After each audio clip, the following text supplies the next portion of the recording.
Ever wonder how one man could change the course of history? Our story begins in Rome over 2,000 years ago, with the birth of a boy named Julius Caesar. Born into a noble family that was distinguished yet not particularly affluent, Caesar's early life was far from the grandeur one might envision. Yet, even as a child, he showed unmistakable signs of ambition and leadership.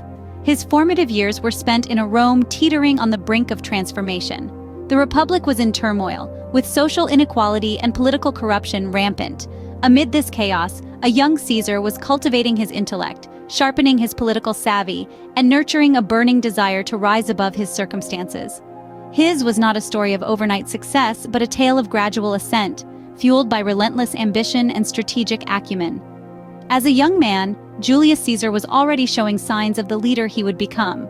His journey had just begun, but his impact would be timeless. How does one go from being a relatively unknown figure to the ruler of one of the most powerful empires in history? This is the enigma of Julius Caesar's rise to power. Our story begins with Caesar's first significant political role as a military tribune. With a charisma that was undeniable and a knack for strategy, Caesar skillfully maneuvered through the political landscape, making his mark and establishing his presence. His tenure as a military tribune was marked by a series of victories, wins that catapulted him to fame and set the stage for his future endeavors. The next crucial step in Caesar's political ascent was his appointment as the governor of Spain, a position that came with considerable power and influence. In Spain, Caesar demonstrated his ability to lead and govern, showcasing a blend of shrewdness and compassion that endeared him to the people. His tenure in Spain was marked by popular reforms and a keen sense of justice, further cementing his reputation as a leader of the people.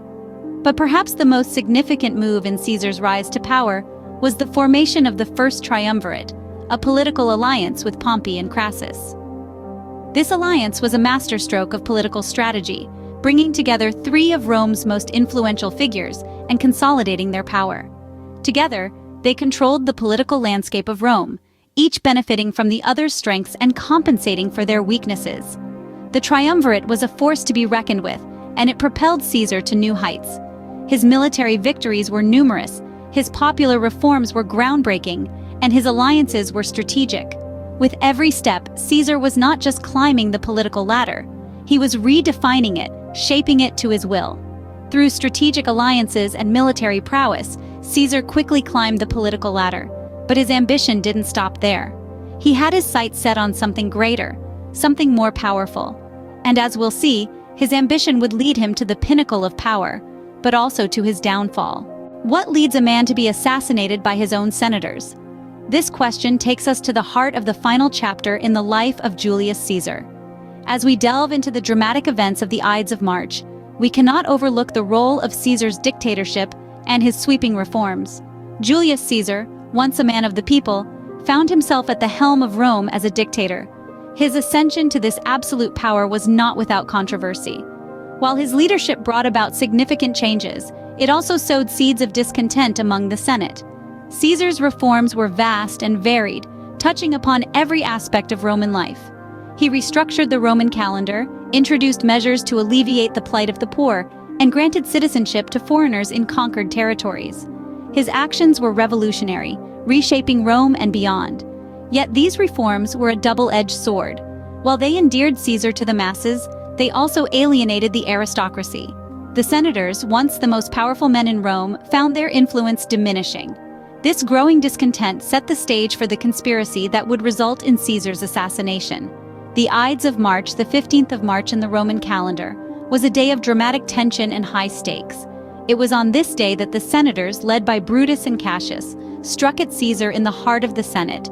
Their actions were not born out of a desire for power, but out of the fear of a Rome under the absolute rule of one man. In the aftermath, Rome was thrown into chaos. The very power Caesar had worked so hard to accumulate had led to his downfall. His assassination marked the end of the Roman Republic and ushered in the era of the Roman Empire. In a twist of fate, the very power Caesar had worked so hard to accumulate led to his downfall. The life of Julius Caesar is a testament to the delicate balance of power, the consequences of ambition, and the inevitable clash between change and tradition. His story continues to resonate, a timeless reminder of the complexities of leadership and the high price of power.